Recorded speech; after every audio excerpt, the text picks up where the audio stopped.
I lost a house in the 80s. It's devastating, destroys your lives, financial hardship forever to come back from. Never forget, people are coming here illegally, young men. They're being put in 3, 4, 5-star accommodation by the Home Office. The Home Office are actively, through Serco, seeking rentable properties and now buying houses to put these people in. The British public, flat on there, are struggling to pay the bills, struggling to go to work, keep your car on the road, heating, food. Devastating. People are going to lose homes, repossessions and the like. Meanwhile, people put in hotels, given homes, no bills to pay, no council tax, no consequences. Third world culture, violence and conflict, bringing that to our shores. Never contributed a bean. Into the vlog. International Women's Day. We've seen this week. Before I talk about J.K. Rowling and Clare's law, I'm going to talk about a lass. The videos are out there on TikTok. If you search it out on YouTube, a stage 4 cancer patient being evicted from her home. For me, it's the eviction of a lass. We don't know the circumstances. Being a stage 4 cancer patient makes it 10 times worse. They're coming to the end of their life. Maybe lived in that home forever. Who knows? We don't know if it was rented, private or whatever. What we do know is there was an army of bailiffs there. Literally a fucking army of bailiffs to evict a lass from her home. Supported by the woke police. Someone's there challenging the police, filming them, asking them questions. They clearly don't know the law and they don't know how to communicate. An absolute army. Appalling. So I was brought up, me, to protect women. My nan, my mum been gone a long time, but he's still there. What she instilled in me as a young person, you know, if a woman's trying to hit you or hitting you, you can restrain them, protect yourself, but never ever hit women. Protect and respect women. I was also brought up to respect your elders. J.K. Rowling, obviously a wealthy lass, made her money from the Harry Potter books and films. She stuck her head above the parapet, defending women's rights and spaces a few years ago. She said, I believe, something completely outrageous. A biological man, i.e. someone like me, cannot menstruate.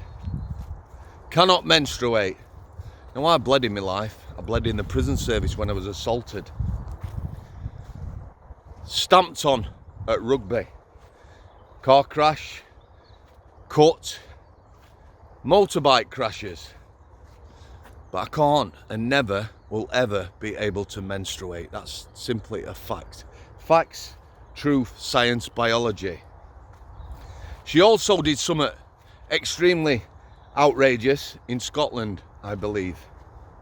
She opened a rape crisis centre for biological females, lasses or women. People hating on her for that. For me, if JK opened a biological female rape crisis centre in every city in Great Britain, you know, that'd be an amazing thing. See, me, I was brought up to protect women.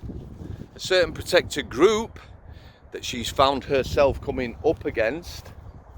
Again, most people live and let live. But this group, for me, is becoming a group Misogyny comes to word. This group seems to hate biological women. You know, women I was brought up to protect. And thousands of men like me. She's possibly going to court because she's come across a person who has taken it upon themselves to challenge JK's beliefs. Truth, facts, science, biology. I will watch that one with interest. Then we've got Clare's Law. Clare Wood, God bless her. Murdered by an ex-partner, strangled, set on fire. Horrendous. Her dad spoke out about it and her daughter is speaking about it now. Clare's Law is about disclosure. It's about being able to go to the police if you're concerned about a partner or ex-partner, a family member or friend is concerned about someone you might be with. Disclosure. The police under Clare's Law can disclose information, maybe a criminal history, a history of domestic violence. It's all about domestic violence. The police can disclose themselves without being prompted by a member of the public. It seems like a very good thing to me.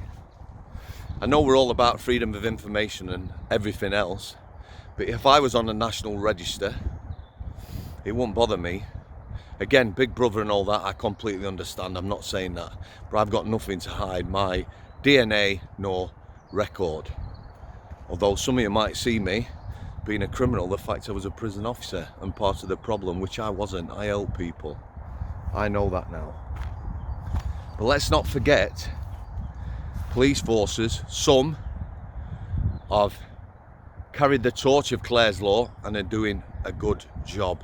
Others not so much.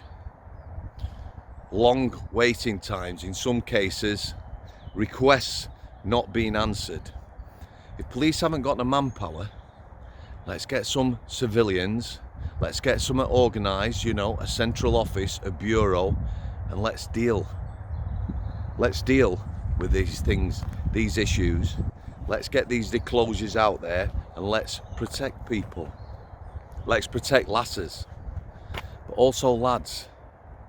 Let's not forget, males, men, are victims of domestic violence. I played rugby with the lads, 6'4", 5, 18 stone, pure muscle. A brute on the pitch. Not a close friend, but one night, as you are, me and him, last men standing in a curry house, drunk. Starts talking. He made a disclosure. His wife, who I knew, 5 foot nothing, had battered the shit out of him for years. And he told no one. His scars and wounds were covered by the fact he played rugby. Broken noses, black eyes, cuts. It's very difficult for men to open up about anything. Men are victims of domestic violence. However, I completely understand that a refuge for victims of domestic violence needs to be male, female only. Biological females, biological men only. So, just going to leave it there. International Women's Day. Some people, some groups that want to be protected, they're not tolerant of anyone else now, no debate, shutting down conversations, want to hijack said day, want to hijack everything. I was brought up to protect women, biological women, and I always will, like thousands of men. Main man, thanks for your continued support for the channel.